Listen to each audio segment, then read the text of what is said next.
салом мефиристам аз прагаи нима офтобиву сард ба бинандаи беният азизи радиои озодӣ ва ба ҳамаи онҳое ки чун ҳамеша субҳи худро бо хабарҳои радиои озодӣ ва дар озодӣ видео канали махсуси радиои озодӣ шурӯъ мекунанд. Ман Шалои Гулхоҷа ҳастам дар хидмати шумо тӯли чанд дақиқаи дигар ва ҳоло соат бо вақти ҷумҳурии Чех 7:03 аст ва дар душанбе 10:03 ва пешниҳод дорам ки бинандаи азиз ҳамроҳ бо шумо бубинем ки چه حرفای توزه هست که برای شما هم فکر میکنم دانستنش جالب خواهد بود.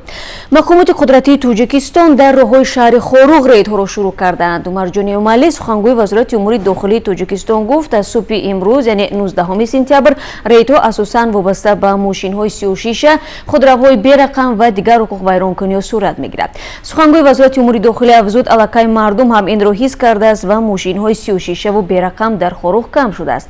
مقامات میگویند درباره نتیجه‌های رید روز حتما خبر خواهند داد و باید گفت که تدبیرها برای پورا جای کردن ترتیبات در شهر خوروغ پس از یک انتقاد رئیس جمهور و برکناری مقام‌های قدرتی بدخشان صورت میگیرد. دیروز 18 سپتامبر عبدالرحمن علمشوزاده معاون اول وزیر کارهای داخلی همزمان سردار ریاست کارهای داخلی بدخشان تعیین شد و پرزیدنت امالی رحمان به مقامات بدخشان یک ماه مهلت داده است تا ترتیبات حقوقی و ولایت قانون را در خوروغ تامین کنند. ضمناً مقامات بدخشان هم گفتند برای واخوری با ساکنان خوروغ کاربری آغاز یافته است و افرادی که در مقام‌های تازه در ولایت مختار بدخشان تعیین شدند از صبح امروز الکی به فعالیت خودشان شروع کردند و در دوام روز اگر هر خبری در این رابطه بود ما حتما شما را در جریان خواهیم گذاشت.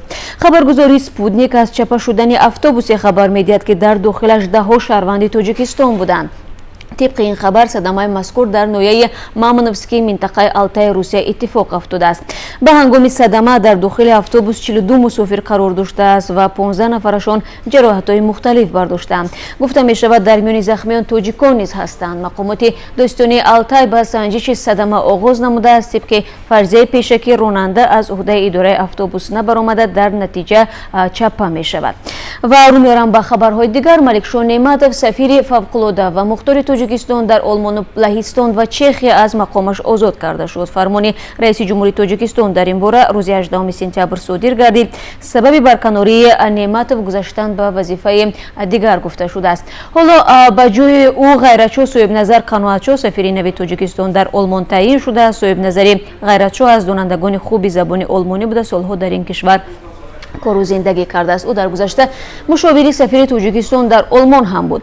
سالهای اخیر به حیث سردار ریاست کشورهای اروپا و آمریکایی وزارت کارهای خارجه تاجیکستان فعالیت داشت. باید گفت که ملکشاه نعمتov در حال از مقامش در سفارت تاجیکستان در آلمان آزاد کرده شد که تا یک هفته اخیر هیئت رسمی تاجیکستان را در نشست حقوق بشر در ورشو همراهی میکرد. این هیئت در بحث‌ها با مخالفان احتمال سازش را در میان گذاشت. یک منبع در وزارت کارهای خارجه تاجیکستان گفت که برکناری ملکشاه نعمتov به نشست حقوق بشری ورشو و حوادث اطراف آن ربط ندارد.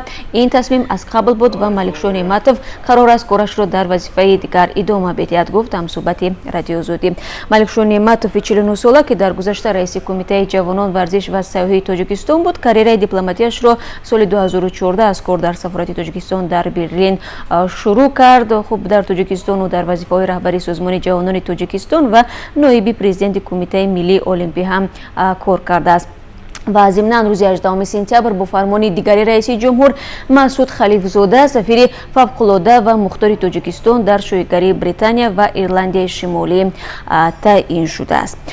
کمیته مقابله با تروریسم سازمان ملل متحد میگوید خطر گروهی به نام دولت اسلامی که در افغانستان فعالتر شده است برای آسیای مرکزی هرچه زیادتر می شود. تهدیدی که مقامات سطحی عالی تاجیکستان هم از آن نگران هستند و از جامعه بین‌المللی خواستند برای محو گروه در افغانستان تلاش بیشتر به خرج بدهد. در گزارش هفتم دبیر کل سازمان ملل متحد آمده است عین زمان نیروهای اساسی این گروه در ولایت شرقی کنر و ننگرهار جایگیر شدند و در ولایت جوزجان و دیگر ولایت‌های شمالی کشور حضور دارند.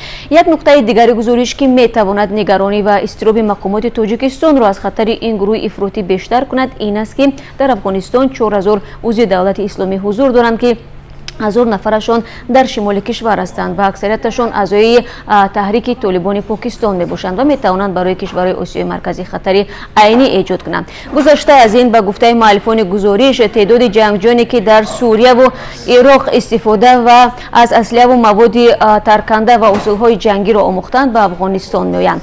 Ҷангҷӯён аз Осиёи марказӣ ҳам худро дар байни узбеку тоҷиктаборон дар ин ҷо роҳат эҳсос мекунанд. Хатари дигаре ки гурӯҳи Тундраи давлати исломӣ барои кишварҳои минтақа эҷод кардааст. Ба гуфтаи муаллифони гузориш ин аст ки ҷангҷӯён Афғонистонро ба ҳайси майдони таҳризии ҳамлаҳо истифода баранд.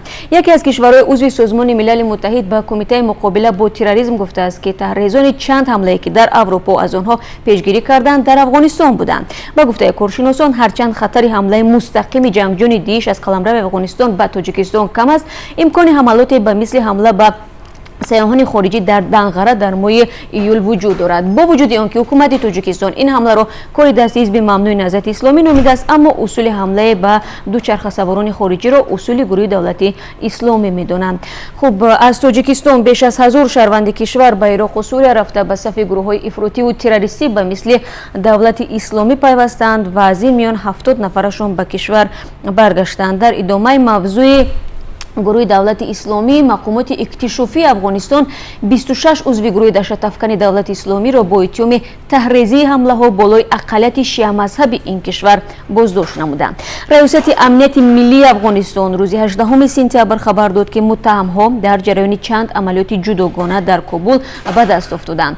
Ба қавли афсарони амнияти ҳафтаи равон яке аз муҳимтарин маросимҳои мусулмонони шиъамазҳаб Ашуро доир хоҳад шуд ва боздоштшудаҳо нақша доштанд ки аснои ид ҳамлаҳояшонро амалӣ кунанд. Гурӯҳи давлати исломӣ масъулияти ҳамлаи 9 сентябрро бар дӯш гирифтанд ки дар он ҳамла камаш 20 нафар асосан мусулмонони шиъамазҳаб ба ҳалокат расиданд.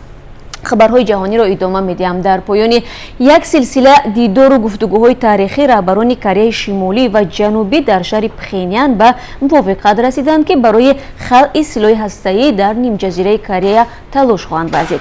Рӯзи 18 сентябр дар нишасти матбуотии ду раҳбари пешвои Кореяи Шимолӣ Ким Чен Ун иброз дошт ки ба ҳамин зудиҳо аз Кореяи Ҷанубӣ зиёрат мекунад.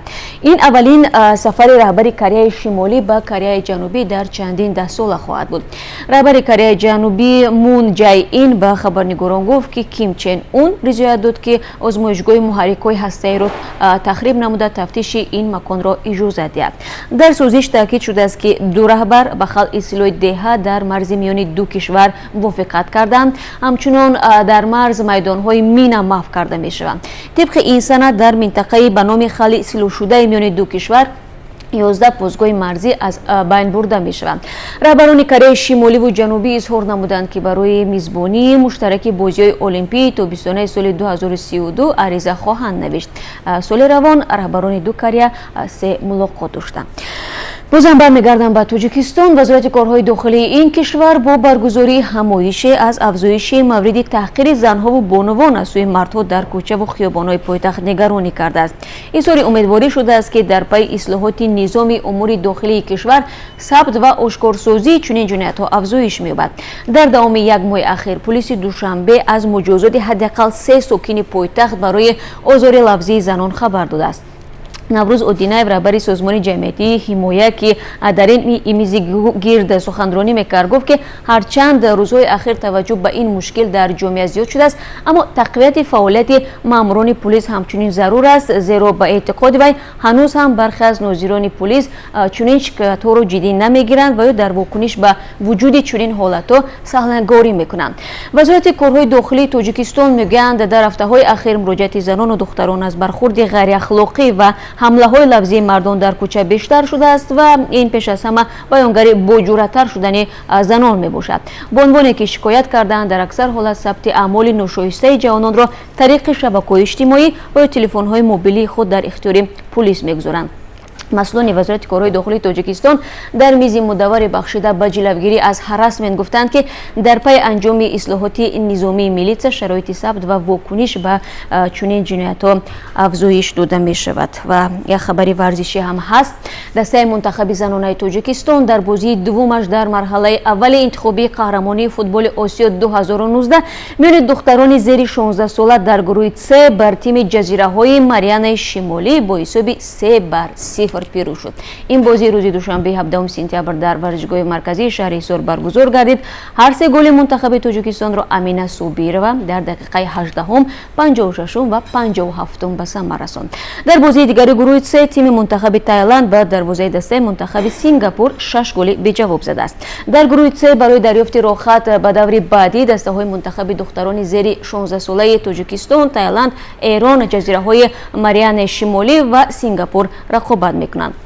مسابقه انتخابی در این گروه تا 23 سپتامبر در ورزشگاه مرکزی شهرستان ادامه میکند و بازی های دور دوم روز چهارشنبه 19 سپتامبر برگزار میشوند، یعنی امروز، و بازی میان تیم های منتخب ایران و سینگاپور ساعت 16 آغاز می شود. بعد ساعت 19:00 دسته های تایلند و تاجیکستان رقابت خواهند کرد. یادآور میشویم دسته منتخب زنانه تاجیکستان در اولین بازیش در گروه C 15 سپتامبر از تیم سینگاپور با حساب 1-4 شکست خورده بود. در همین حال در مسابقه گروه C دسته های منتخب ایران، تایلند، تاجیکستان و سینگاپور 3 امتیازی گرفتند و تیم های ایران و تایلند 1 بازی، تاجیکستان و سینگاپور 2 بازی کردند.